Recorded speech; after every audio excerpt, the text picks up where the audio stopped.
Do you want this type of pinpoint crossing? Let's learn.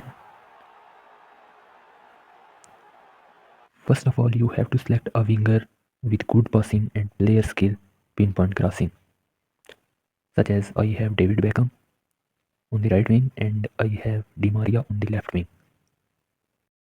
After this, you need strikers with good heading and player skills. Heading. The heading of Suarez is not good, but he has a skill bullet header. That's why I choose him. Let's learn. Always try to make cross from this specific area. Use stunning pass and then stunning shoot. Let's enjoy some goals.